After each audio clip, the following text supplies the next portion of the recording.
Estimados espectadores, hoy abrimos un capítulo incómodo de la historia latinoamericana. No es la historia del poder que se impuso, sino la de una mujer que decidió decir no desde dentro del apellido más temido de Cuba. Esta es la vida de Juanita Castro, una historia de sangre, ruptura y silencio. Un relato que durante décadas fue empujado a la sombra. Juanita Castro Ruz nació el 6 de mayo de 1933 en Virán, en la entonces provincia de Oriente, Cuba. Creció bajo el mismo techo con los mismos padres y el mismo apellido que Fidel y Raúl Castro. Pero su destino no siguió la línea recta del poder. Fue la quinta de 7 hermanos, en una familia marcada por la disciplina férrea de Ángel Castro y la religiosidad severa de Lina Ruz. Desde niña fue descrita como reservada, observadora, menos impulsiva que Fidel y menos militar que Raúl, pero con una determinación silenciosa que con los años se volvería peligrosa para todos. Durante su infancia y adolescencia, Juanita fue testigo directa de las tensiones políticas que atravesaban Cuba bajo la dictadura de Fulgencio Batista. Como muchos jóvenes de su generación, al inicio vio con esperanza el movimiento que sus propios hermanos comenzaban a gestar desde la Sierra Maestra. La revolución en ese momento prometía justicia, dignidad y libertad. Juanita creyó en ese ideal. No fue una espectadora pasiva. Vendió joyas familiares, ocultó armas, ayudó con suministros y colaboró desde La Habana con la causa rebelde. Era parte del engranaje íntimo de la revolución antes de que la revolución se convirtiera en régimen. Pero el triunfo de 1959 cambió todo. Juanita vio a Fidel consolidarse como líder absoluto y a Raúl como su ejecutor más fiel. Lo que siguió no fue la utopía prometida, sino una maquinaria de control. Las ejecuciones públicas, los encarcelamientos, la persecución de opositores y la supresión de libertades comenzaron a generar en ella una fractura profunda. No fue inmediata, fue gradual, silenciosa, dolorosa. Juanita no rompió con sus hermanos de un día para otro. Primero dudó, luego temió, finalmente comprendió. A diferencia de muchos disidentes que surgieron desde fuera del sistema, Juanita era una testigo interna. Conocía los secretos familiares, las discusiones privadas, las decisiones que nunca llegaron a los discursos públicos. Esa posición la convirtió en una figura extremadamente incómoda. Para el régimen era una amenaza latente. Para la familia, una traición en potencia. Para ella misma, una condena emocional imposible de evitar. Gracias por ver este video y suscribirte al canal para apoyarnos a seguir investigando y contando historias que muchos prefieren mantener en silencio. En 1961, tras enfrentamientos familiares cada vez más tensos y bajo una vigilancia estatal creciente, Juanita tomó la decisión más radical de su vida. Abandonó Cuba rumbo a México con la promesa íntima de no regresar jamás. Ese exilio no fue solo geográfico, fue existencial. Al cruzar la frontera dejó atrás no solo su país, sino su apellido como escudo. A partir de ese momento, Juanita Castro comenzó a transformarse en algo que nadie esperaba, ni siquiera ella misma. Mientras Fidel se convertía en símbolo mundial de la revolución y Raúl en su sombra armada, Juanita iniciaba un camino inverso, el del desencanto. Su salida de la isla marcó el inicio de una ruptura definitiva que no tendría reconciliación posible. Desde ese punto su nombre desaparecería de la historia oficial cubana, como si nunca hubiera existido. Pero el silencio que la rodeó no significó olvido, significó peligro. Porque lo que Juanita sabía, lo que había visto y lo que estaba dispuesta a contar, tenía el potencial de destruir no solo un mito político, sino la narrativa completa de una revolución. Y esa es solo la primera parte de esta historia. El exilio de Juanita Castro en México no fue un refugio tranquilo, fue una etapa de vigilancia constante y decisiones morales extremas. Llegó en 1961 a un país que, históricamente, había sido tierra de asilo para perseguidos políticos, pero también un escenario donde convergían servicios de inteligencia, redes diplomáticas y exiliados cubanos de todas las tendencias. Juanita no era una exiliada cualquiera. Su apellido abría puertas, pero también levantaba sospechas. Para algunos era una víctima del castrismo, para otros una posible infiltrada. Para ella era el único lugar donde podía respirar sin miedo inmediato. Fue en ese contexto cuando comenzó uno de los capítulos más controvertidos de su vida. Ese mismo año, Juanita inició una colaboración secreta con la Agencia Central de Inteligencia de Estados Unidos. Su papel no fue operativo ni armado. No organizó sabotajes ni participó en acciones violentas. Su función fue informativa. Compartía datos sobre dinámicas internas del régimen cubano, estructuras de poder, movimientos políticos y contactos estratégicos que solo alguien de su posición podía conocer. Para ella no se trataba de traicionar a Cuba. Como afirmaría más tarde, traicionar a Fidel no era traicionar a la patria. Esa distinción fue clave en su conciencia. Juanita nunca se definió como espía ni como agente ideológica de Estados Unidos. Se veía a sí misma como una mujer que intentaba frenar lo que consideraba una dictadura nacida de una revolución traicionada. Sin embargo, esa explicación nunca convenció a todos. Para el régimen cubano, su nombre quedó marcado como sinónimo de traición. Para sectores del exilio, su vínculo familiar con Fidel la hacía sospechosa. Juanita quedó atrapada en una tierra de nadie, desconfiada de todos y vigilada por todos. Tras su paso por México, se estableció definitivamente en Miami. Allí intentó construir una vida discreta, casi invisible. Abrió una farmacia en el área de Little Havana y se concentró en el trabajo cotidiano lejos de los focos mediáticos. No vivía rodeada de lujos ni buscaba protagonismo. Su rutina contrastaba violentamente con la imagen pública de sus hermanos, convertidos en figuras centrales de la geopolítica mundial. Mientras Fidel daba discursos interminables y Raúl consolidaba el aparato militar, Juanita atendía clientes y evitaba entrevistas. Su silencio no era cobardía, era estrategia. Sabía que cualquier palabra podía ser utilizada en su contra. Durante décadas rechazó ofertas editoriales, propuestas de entrevistas y documentales. Prefería el anonimato aunque el precio fuera el aislamiento. Nunca se casó, no tuvo hijos y mantuvo un círculo íntimo extremadamente reducido. Incluso dentro del exilio cubano en Miami, su figura generaba incomodidad. No era una heroína clara ni una villana conveniente. Era un testimonio vivo de una contradicción imposible de resolver. Sin embargo, el peso de lo no dicho comenzó a volverse insoportable con los años. Juanita entendía que su historia estaba siendo contada por otros, deformada por el silencio y la propaganda. Sabía que si no hablaba, su versión desaparecería para siempre. Esa conciencia marcó el inicio de una decisión que cambiaría su vida una vez más. A los 76 años, cuando muchos buscan retiro y descanso, Juanita Castro decidió romper el pacto de silencio que había sostenido durante casi medio siglo. Esa decisión conduciría a uno de los episodios más explosivos y ambiguos de su historia, la publicación de sus memorias.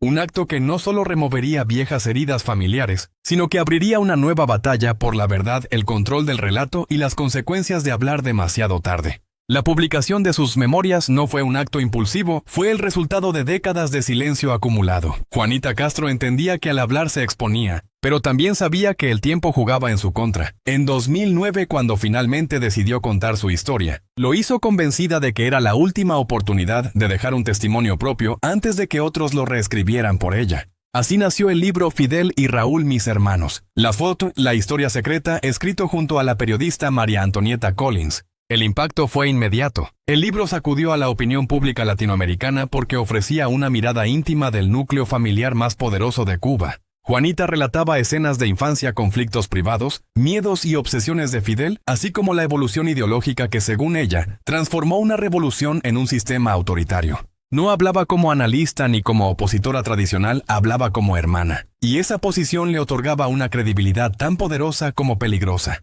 Pero el terremoto no tardó en volverse contra ella. Poco después de la publicación, Juanita denunció públicamente que el libro había sido alterado. Aseguró que varios pasajes no reflejaban sus palabras ni su pensamiento, y que se habían añadido interpretaciones que ella jamás autorizó. La acusación cayó como una bomba. De repente, el testimonio que pretendía aclarar su verdad se convirtió en un objeto de sospecha. ¿Qué partes eran realmente suyas? ¿Qué había sido modificado? ¿Quién tenía el control final del relato? La polémica derivó en tensiones legales con la editorial y en un distanciamiento absoluto del mundo mediático. Juanita se sintió traicionada una vez más, esta vez no por el régimen cubano ni por su familia, sino por el proceso mismo de contar su historia. Aquello que debía liberarla terminó encerrándola aún más. Desde ese momento se retiró casi por completo de la vida pública. Canceló entrevistas, rechazó apariciones y se refugió en un aislamiento deliberado. En Miami, su vida se volvió aún más hermética. Vivía sola en una residencia discreta en Coral Gables, lejos de la imagen de lujo que muchos asociaban con el apellido Castro. No asistía a eventos, no participaba en debates políticos y mantenía contacto con muy pocas personas. Para algunos era una mujer cansada. Para otros, alguien que había entendido demasiado tarde el costo de hablar. Lo cierto es que Juanita parecía vivir con la sensación permanente de haber perdido el control de su propia historia. Ese retiro no significó paz.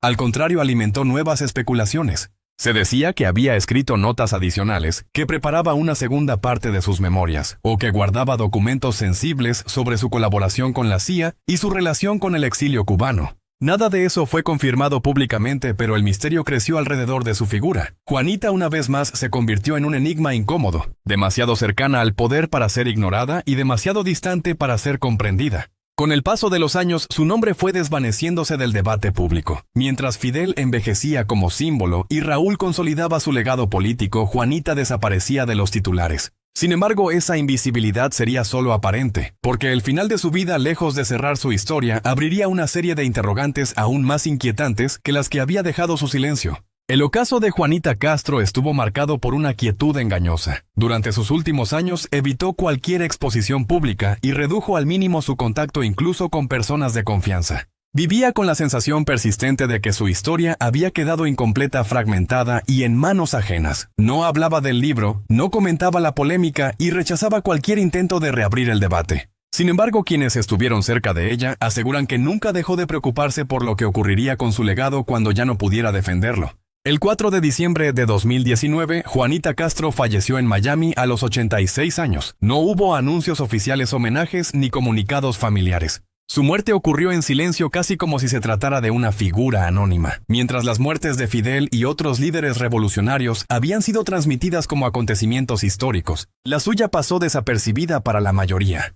La causa oficial fue insuficiencia respiratoria asociada a problemas cardíacos crónicos, pero no se difundieron detalles adicionales. No hubo autopsia pública ni ceremonia abierta. Su cuerpo fue incinerado de forma privada y el destino final de sus cenizas nunca fue confirmado. Ese hermetismo alimentó una nueva ola de interrogantes. Para muchos, no era solo la forma en que murió lo que llamaba la atención, sino lo que ocurrió inmediatamente después. Días más tarde comenzaron a circular versiones inquietantes sobre la gestión de sus pertenencias personales. Según reportes de medios en Miami, Juanita había designado años antes a una abogada de confianza como albacea de sus asuntos. Sin embargo, cuando se procedió a realizar el inventario de su apartamento en Coral Gables, varios objetos y documentos no estaban donde debían estar. Fotografías, cartas personales y papeles que según personas cercanas Juanita consideraba esenciales para comprender su historia habrían desaparecido antes de cualquier revisión oficial. Una ex asistente doméstica declaró de manera anónima que poco antes de morir, Juanita le había advertido que no permitiera que nadie tocara su escritorio. Allí, según sus propias palabras, estaba la verdad de su vida. Cuando las autoridades y la albacea ingresaron a la vivienda, ese escritorio estaba vacío. No había notas, no había manuscritos, no había grabaciones, solo un mueble limpio que parecía haber sido vaciado con precisión. La desaparición de esos materiales reactivó viejas sospechas. Algunos sostuvieron que Juanita estaba preparando una segunda versión de sus memorias, esta vez sin intermediarios. Otros creyeron que guardaba cartas dirigidas a sus hermanos e hizo testimonios más detallados sobre su relación con la CIA y con sectores del exilio cubano.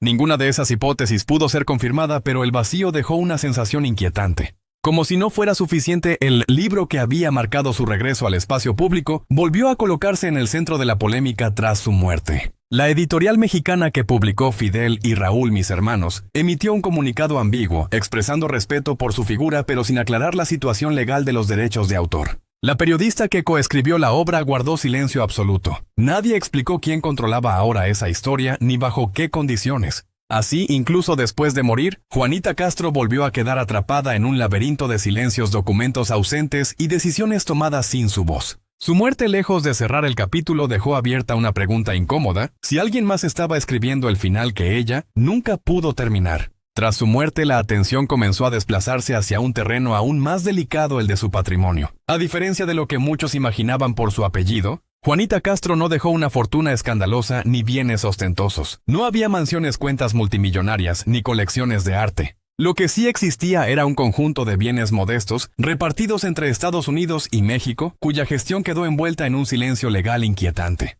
En Miami, Juanita residió durante más de 3 décadas en una propiedad discreta ubicada en el área de Coral Gables. Según registros públicos, la vivienda estaba a su nombre y tenía un valor estimado cercano a los $50,000 al momento de su fallecimiento. No era una casa lujosa, sino un espacio funcional coherente con el estilo de vida austero que mantuvo durante años. Aún así, el manejo posterior de esa propiedad nunca fue explicado con claridad. Durante los años 80 y 90, Juanita también fue propietaria de una pequeña farmacia en el área de Little Havana. Ese negocio representó durante un tiempo su principal fuente de ingresos y una forma de mantenerse alejada de la política. Aunque la farmacia había cerrado mucho antes de su muerte, nunca se aclaró si conservaba derechos comerciales, contratos de arrendamiento o activos asociados. Ninguna autoridad hizo público un informe detallado. El elemento más enigmático de su patrimonio se encontraba fuera de Estados Unidos. Durante su primer exilio en México, en los años 70, Juanita habría abierto una cuenta bancaria con apoyo de círculos anticastristas que la ayudaron a establecerse. Según versiones nunca confirmadas oficialmente, esa cuenta no habría sido cerrada de forma legal. Se especuló con la existencia de fondos o inversiones aún sin reclamar, pero hasta hoy no se ha presentado documentación que confirme o desmienta esa posibilidad. Sin embargo, el verdadero núcleo del conflicto no era material sino intelectual. Los derechos de autor de su libro de memorias se convirtieron en el activo más problemático de su legado.